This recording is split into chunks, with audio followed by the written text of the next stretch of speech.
Welcome to a Monday night. It is 20 minutes past 7. I am Rob Jelly. And for the next little while, I'm going to be joined by three complete strangers who've never met before. They have volunteered to give up their evening tonight, tomorrow and Wednesday to be what we call hashtaggers. This is Hashtag Essex, a space for you if you are 30 or under and you're in Essex and you've got something you want to say. Because we don't choose the conversation on Hashtag Essex, you do. And tonight, I'm very happy to say we're joined by Lawrence, by Holly and by Jasmine. Welcome to the programme, one and all. How are we doing? Doing great. Oh, you've got to stop doing that, Jelly. You're letting everyone be British and wait for everyone else to go. Lawrence, it's good to have you on board, my friend. I'm going to say this out loud, and sorry, Holly and Jazz, but until we meet over the next few nights, I'm not going to know whether there's a challenge to this. But definitely the best dressed hashtagger, Lawrence, with me tonight. How's your Monday been? It's been okay. It's been fine. Yeah, I'm just trying to sort out everything because I'm moving to London soon. Oh, okay. What's the move? Is the move just cause, or is there a particular reason why? There's two reasons why. The first one is creative. You know, I want to kind of take my writing seriously and also be in an environment where like I can just focus on that 100%. Yeah. And the other reason is to kind of get a new experience. You know, I've been in Colchester ever since 2018, and I think it's time for me to kind of like explore a new part of England. Yeah, absolutely. Completely. Now, I mean, it'd be very remiss of me not to notice the fact that there's an accent, Lawrence. Yeah. Whereabouts are you originally from? Basically, I was born in Sierra Leone, but I spent my upbringing switching between Norway and the United States. So hang on a minute, unwrap it's your very brain cultural, around that one. super cultural. You've covered bases there, haven't you, in the very early years of your life. From Sierra Leone, did you go to Norway from there? Basically, my mom lives in the States, my grandma lives in Norway. So just growing up, I'll do my schooling in Norway. But then as soon as school is over, all my breaks, whatever it was, I'll just go to the States. This is amazing. I'm sure we're going to unpack a little bit more of this as the week goes on, Lawrence. But listen, it's lovely having you aboard the hashtag family. Holly, it's not the first time we've met, but it is very much the first time you're part of hashtag. How's your Monday been?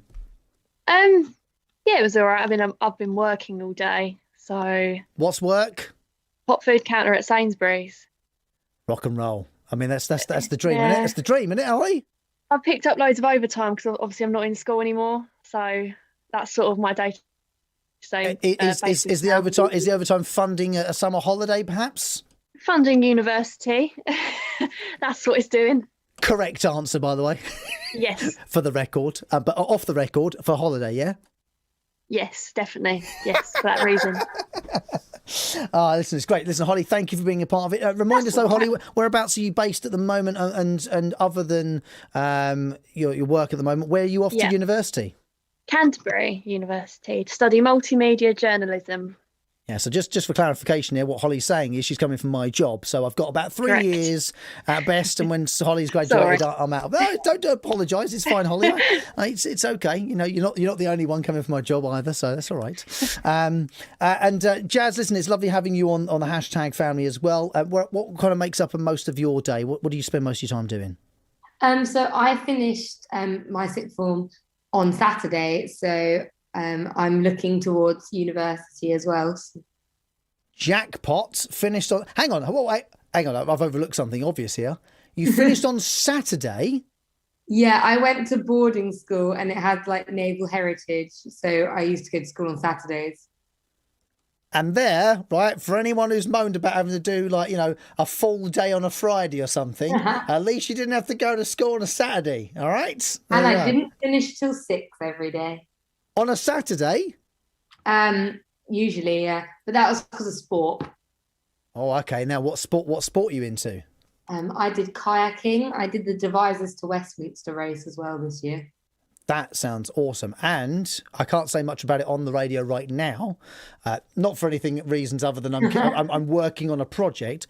We may be chatting about kayaking later this week with you. So, we might come back to that as well. But listen, one and all, it's lovely to have you as part of our hashtag family. None of you have met before. If you don't know each other? No. Nope. No. So over the next 3 nights, we're going to chat about what matters to you and what topics you want us to chat about. And there are no wrong answers. With hashtag Essex, there are no wrong answers. We just open the conversation up, see where it takes us. Sometimes there might need to be an answer, and we'll try and find that answer. We might not get there, but we'll certainly work our way towards it. And Lawrence, we've got your topic to dive into in a few moments' time. I wanted to quickly pick your brains, though, on something which Adam and I spotted earlier on. And the minute he sent it to me on WhatsApp, I was like, yeah, we're actually talking about this. Because I love a pub. Love the pub. Now, Jazz, you finished sixth form, but you're 18, aren't you? Yes, I am. Okay. Do you like a pub? You've got to love a pub, especially in the summer. I love the fact that there used to be a pub near my school, so on the weekend before I go home, just spontaneously, you just go with your friends and just grab a pint, don't you? Absolutely. Nothing beats a cold cider, Exactly. or a non-alcoholic beverage of your choice. You know, I'm not putting no peer pressure here. In a pub for sure. Have you got a local, Jazz? Yeah, so I actually live in Cotford, so the one nearest to me is the Alma, or if you want a bit of a nicer pub, I guess, or a more fancy restaurant one, I've got the Princess Charlotte. Nice, you've got choices. It's a rare thing nowadays, Jazz, to have choices of pub.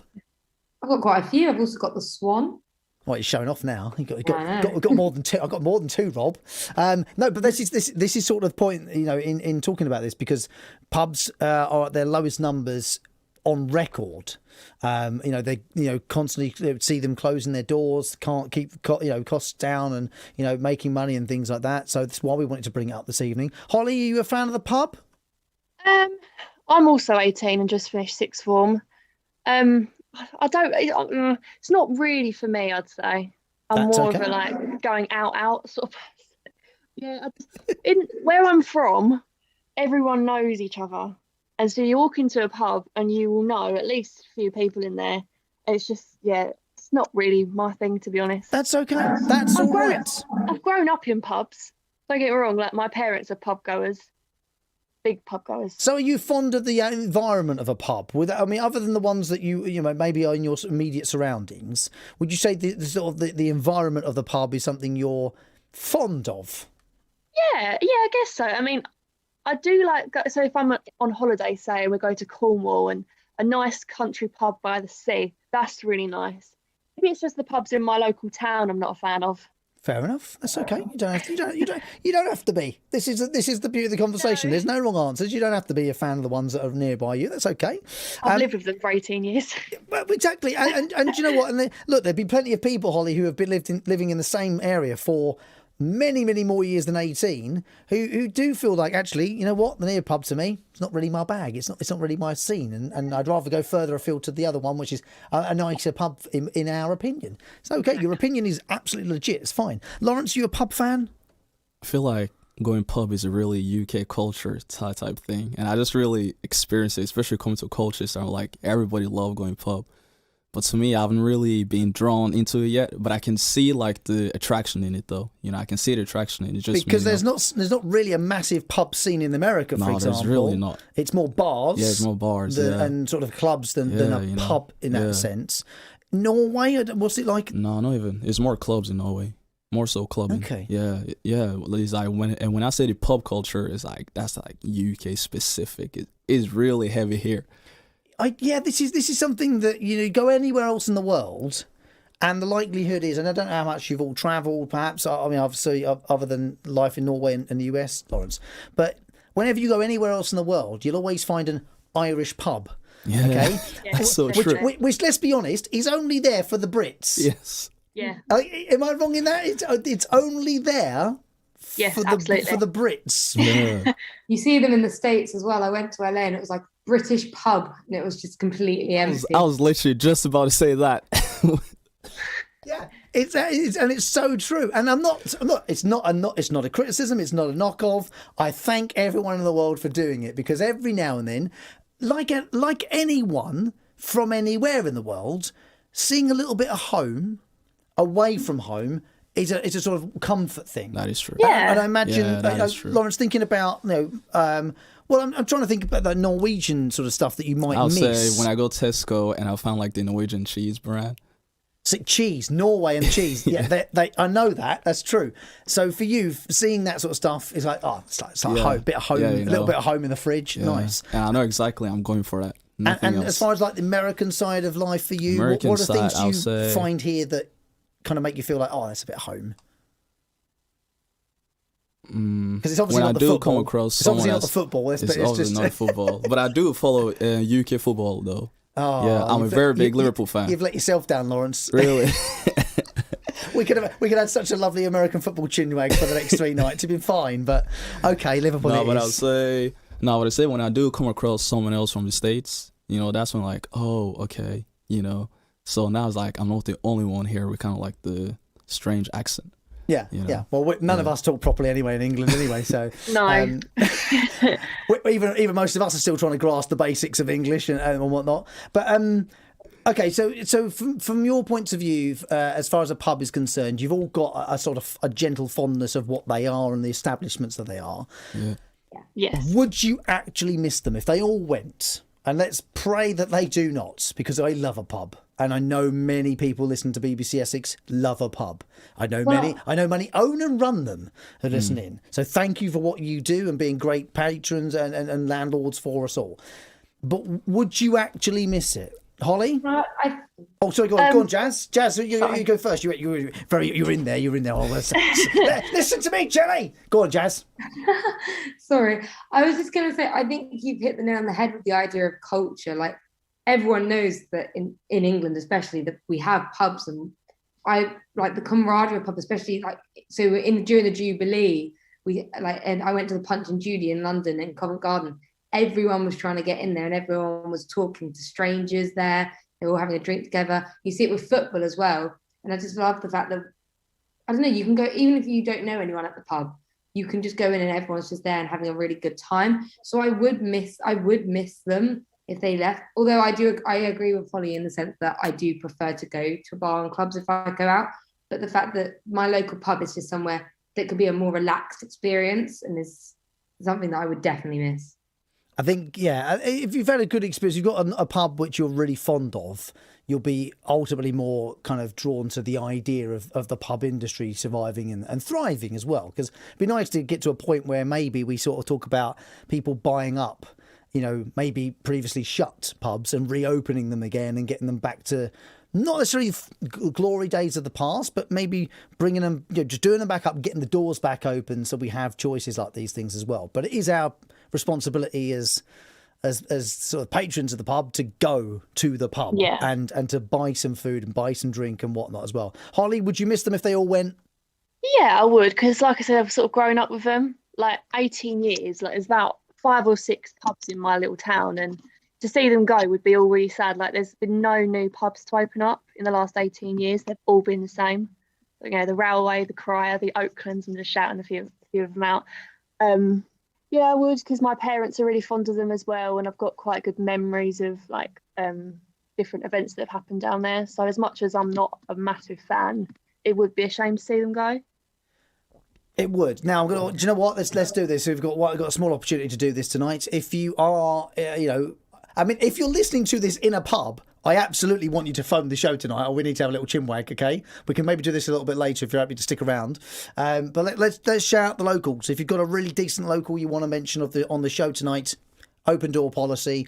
You can WhatsApp us, you can text us in the usual ways. Happy to give them a mention this evening. But Lawrence, would you miss them if they went? I'll say, and you can say no. It's okay. I actually would say no. I mean, yeah. Sorry. I actually would say yeah because to be honest, it's like, you know, it's all about supporting small business and especially local business. Yeah. You know, I once had a cab driver that drove me from the station. He would just tell me how like cultures are changed so much, and he was telling me how like the olden days, how like people go to the pubs after work, and it just sounded like a really strong community, you know. And I feel like pubs, especially here in England, are like integral part of that community. So yes, for sure. Although personally I don't go, I'll still miss them because I know the community will miss them. Yeah, no, I think that sums it up really nicely as well. And actually, they're a nightmare for, you know, if they all go. We got no way of telling people how to get to places because you're always like, get down the main road, King's Head, do a left. That is right? So true. And then when you hit the Queen Mary, you've gone too far. Spin yourself around. You come back. Yeah, you come back. Red Lion. No, you've gone the wrong way if you got to the Red Lion. I guess I got what I wanted. I never knew. Going to give a shout out to the Queen's Head in West Bergholt. Thank you very much for the message from Kat on Instagram for that one. If you want to give your local pub a shout out tonight on the show, let me know. The sound of Essex. And all the music you love. BBC Essex. Welcome to what we call #Essex. It's a space we have in our show Monday, Tuesday and Wednesday night between 7 and 8 where we don't choose the conversation. Okay, I ask questions because I'm nosy and I'm stupid like that. All right, but we don't choose the conversation we're really going to get into. You do. Well, I say you do. Jasmine, Holly and Lawrence will this week. And tonight specifically, Lawrence is going to bring us the topic. So, Lawrence, what do you want us to have a chat about? And basically, my topic comes from this movie I watched the other day, and also convos I've been having with my friends lately.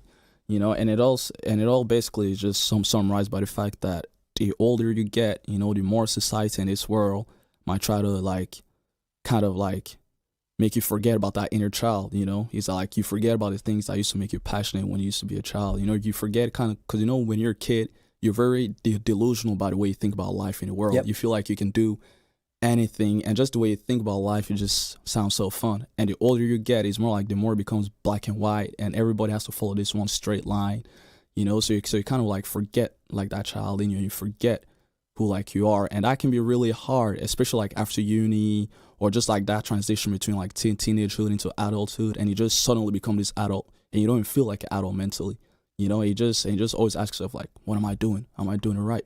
You know, it's like, what do I even want to do in my life? And it's just like constant cycle. It is. It's a hard one. And I know there'll be fully fledged grown-ups listening to this right now thinking, yeah, you sort of just lose it. There's nothing you can do about it. You can't really. And I sort of agree, but not completely. I think it's up to you how much of your sort of childhood and your childish innocence you hang on to. It's not easy. It's something I try and harness every day, and possibly comes across a lot on this show. But there are lots of pros to being a grown up, as well as things that maybe aren't so as much fun as you necessarily want them to be. Why is this something you're kind of thinking about at the moment? Is this an age thing for you? Do you reckon? Like, I think I actually can't lie. I think it's because at that stage of life I'm kind of at right now, you know. I'm just like, okay, cool, you know. It's like there's so many lanes I can go into, and I know if I go into this lane, for instance, like let's say my writing, you know, I've always loved writing ever since I was a kid, and my dream was always to have like a book of mine in like a bookshop, and I have it now, so clearly I can see that, okay, this is something I have talent for, and yet it's like I also have a law degree, you know, so I'm just thinking, okay, I kind of have to do something with my law degree.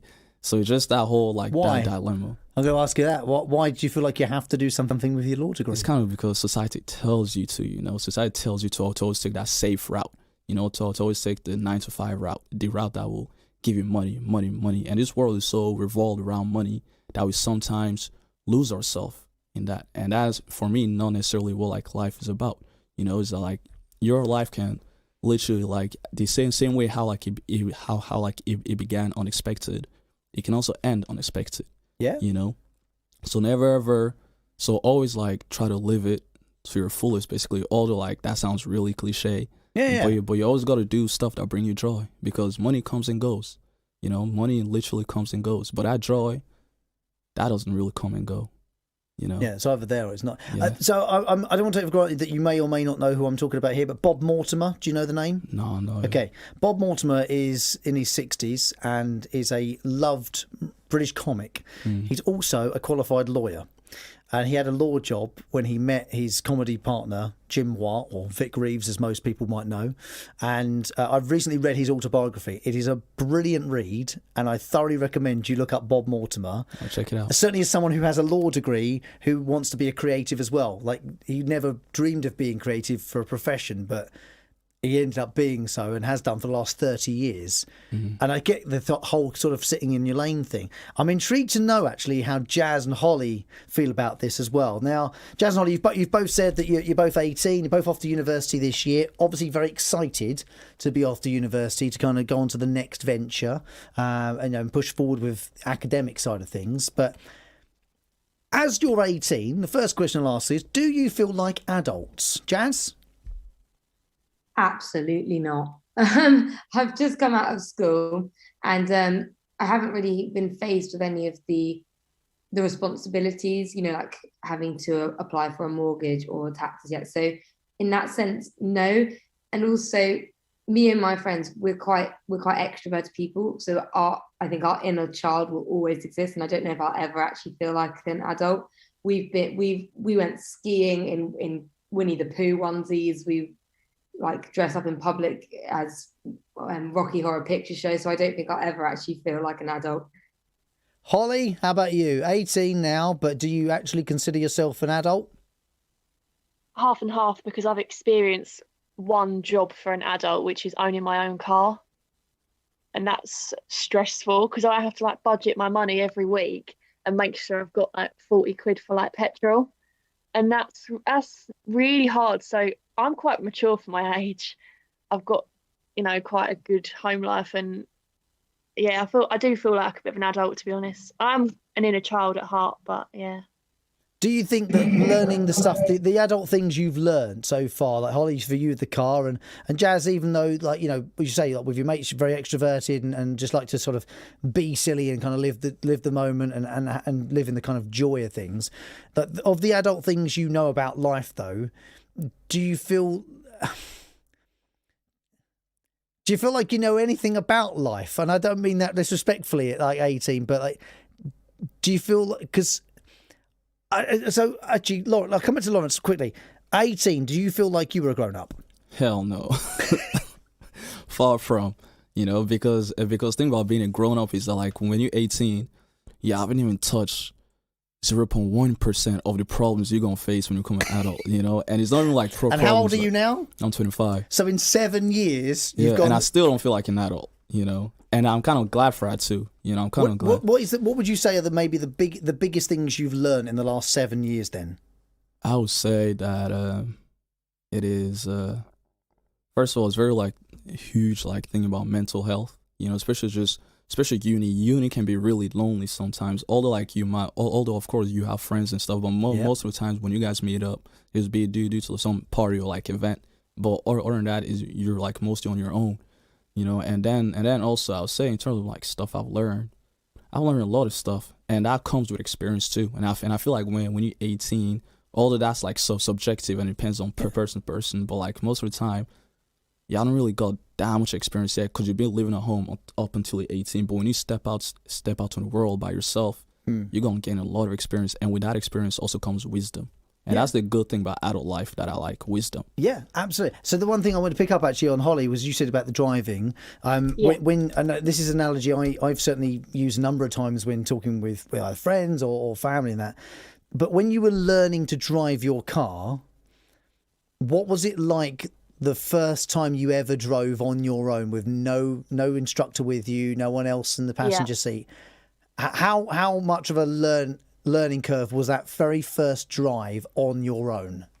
It was like, I loved it. I love driving. Everyone says, driving's such a chore. I love driving.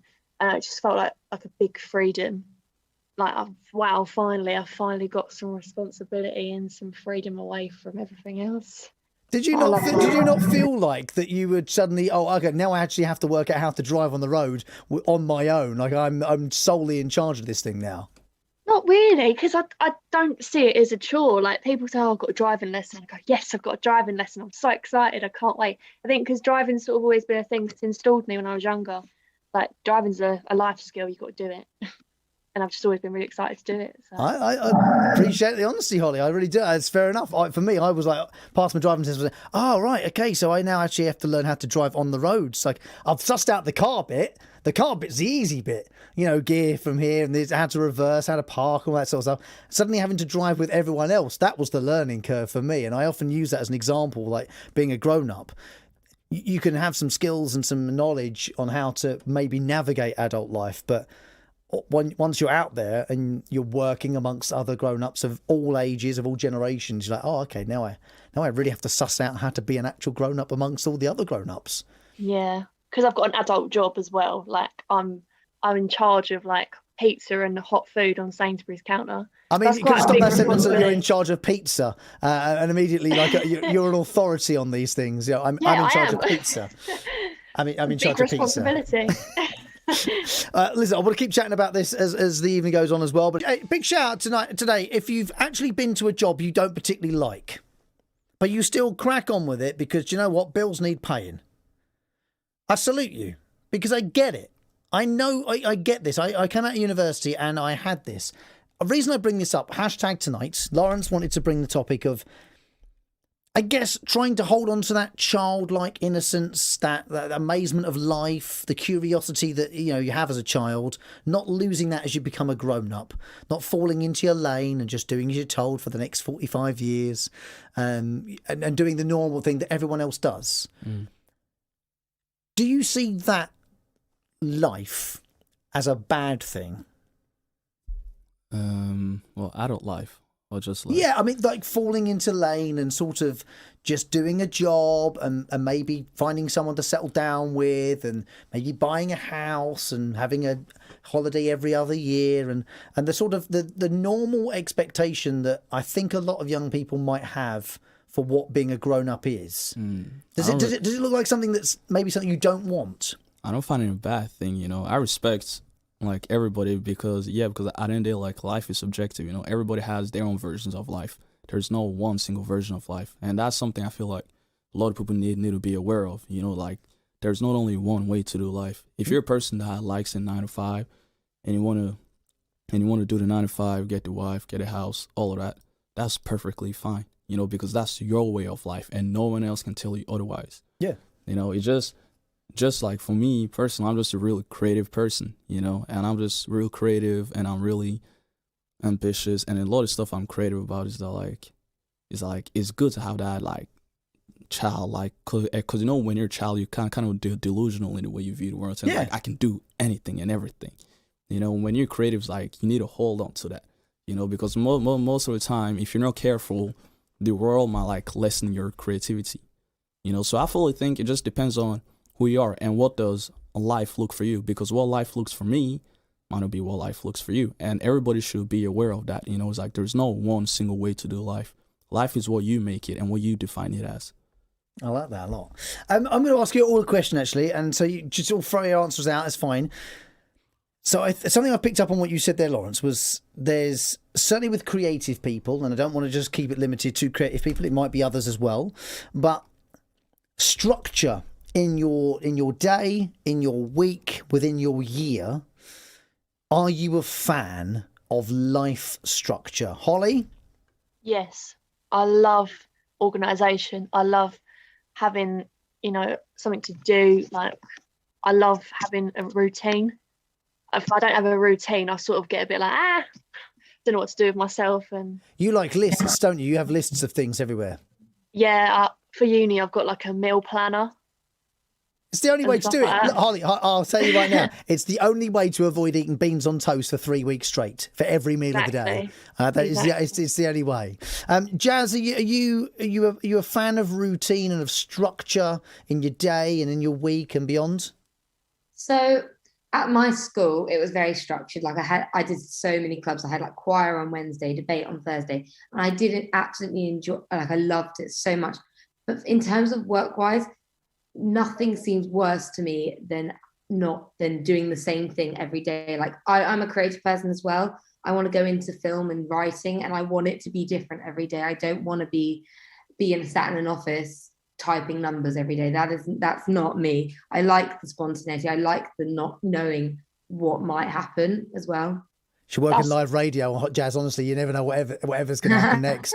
You genuinely, we have a power cut. I've got to suddenly just keep talking. Like I've got all it will do is power the microphone, and which if I start singing randomly, just bursting into some sort of back catalogue, I don't know, you'll know we've had a power cut. That's just your word. Oh, that's fun. It's just a warning, but I don't know. It could happen. It could very well happen. I think you should sing for us. I think you've just led into you needing to sing for us now. That's absolutely not going to happen. I do like the 9 listeners we have to the show. I'm joking. It's only 7. Okay, so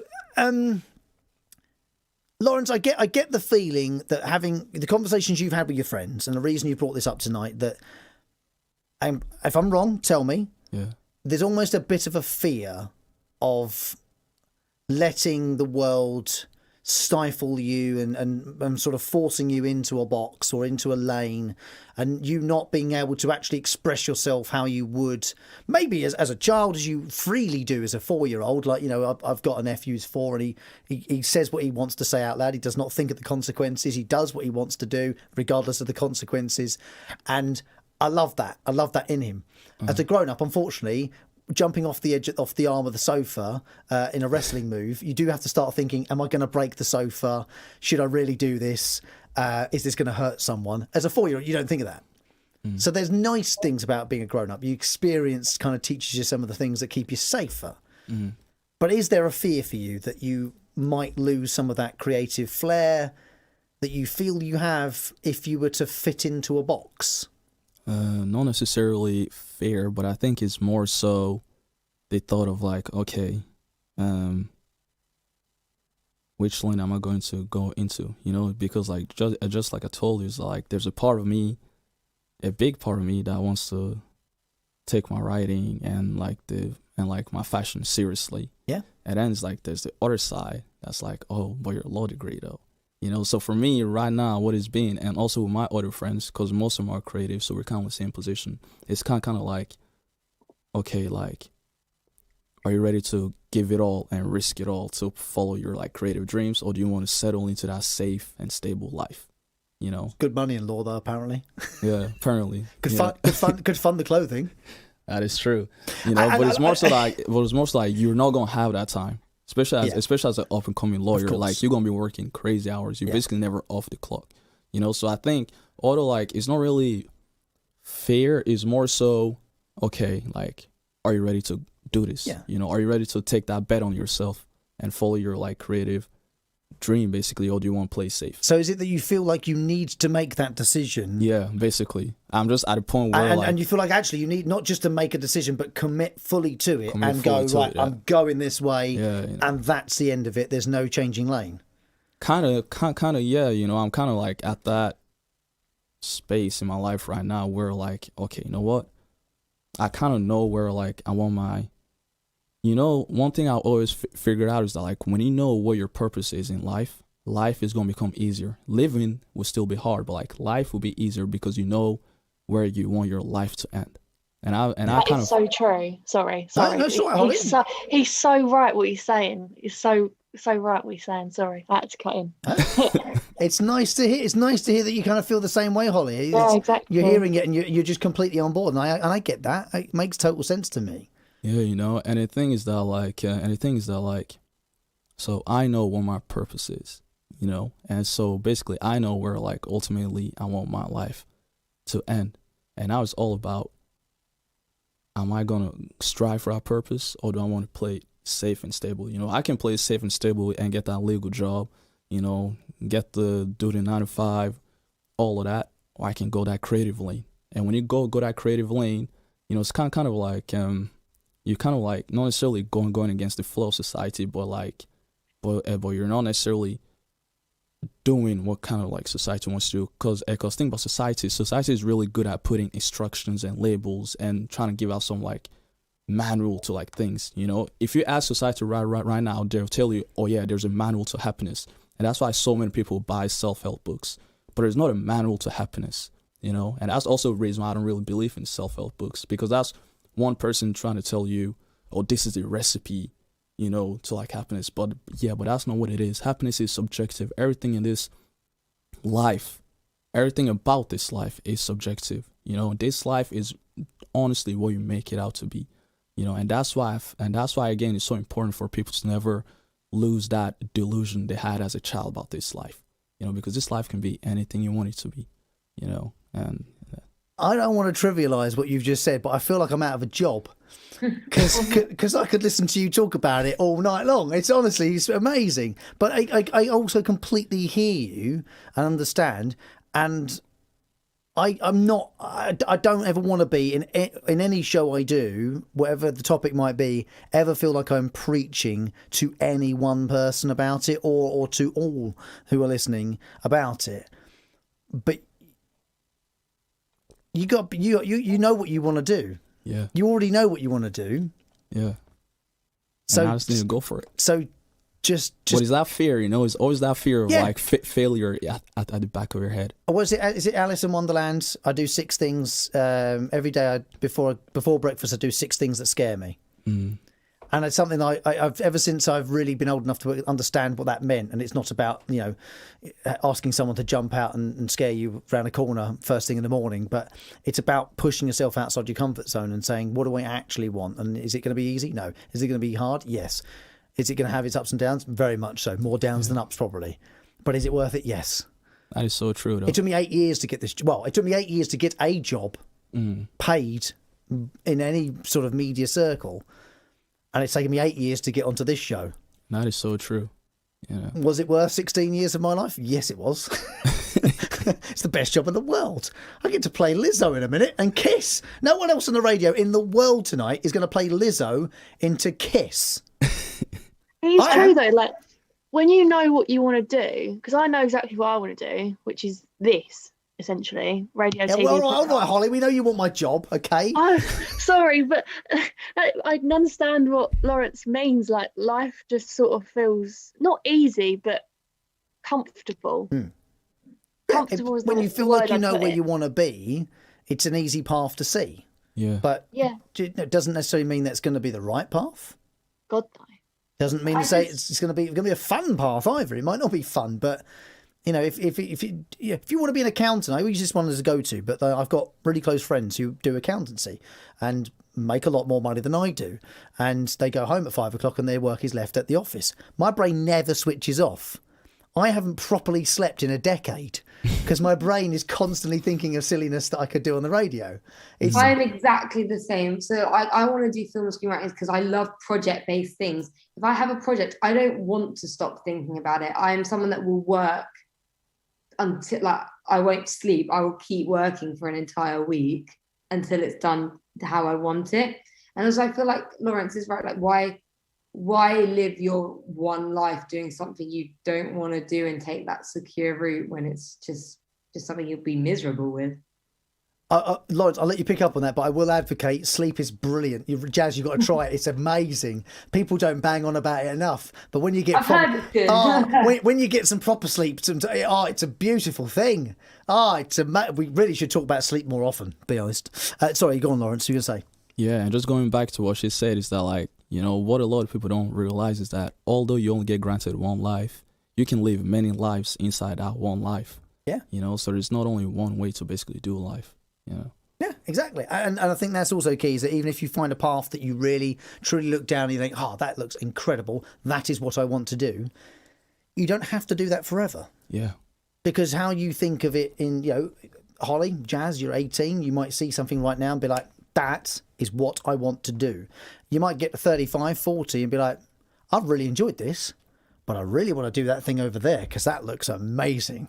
That's what I'm saying. You can change. You can change. I wanted to be a lawyer when I was 18. Yeah, and 7 years later, you're not necessarily off lawyer. No, that was off lawyering. Lawyering? Did I just use the word lawyering? I made up a word. You're not off. You've not completely gone off law, but you found something else you also equally enjoy, if not maybe more so. Yeah. I know we could keep talking about this for the rest of the evening, but I know it's nice sometimes to scratch the surface and get just people thinking. And I know people that listen to this would be like, yeah, I do really hate my job actually, Jelly, but there's no way I can change. I've got a mortgage to pay and I've got 2 kids and a dog and everything else, and the missus would absolutely string me up and whatever. But look, and I get it. I really do. I was incredibly lucky in the time of my life to find what I really, really wanted to do, and never imagined it would actually happen, by the way. So I know how lucky I am. But yeah, you've got to. I think you've got to try. I think you've got to try and chase something you truly enjoy doing. And I said to you off air, Lawrence, some people are lucky enough to find a job that they truly love doing, and you can call your hobby something that is work. And other people take a job which they don't mind. It's all right, it pays the bills, and it allows them to spend time doing other stuff that they enjoy, whether it be horse riding or writing, maybe writing radio plays or stuff like that, or learning taekwondo, whatever it might be. It's how random my brain is. But it's really interesting. It's a really interesting thought, and if you've got any tiny people in your life under 10s, you'll know the amazement and wonder that you see in their faces when they discover something for the first time. And if as grown-ups we can harness a bit of that, it will make the days a little bit more pleasant as well. So, Lawrence, thank you for the subject tonight. It's been brilliant chatting about it. Holly and Jazz, thank you for your input as well. We shall regather tomorrow night from 7 for more hashtagging. But for now, night, everybody.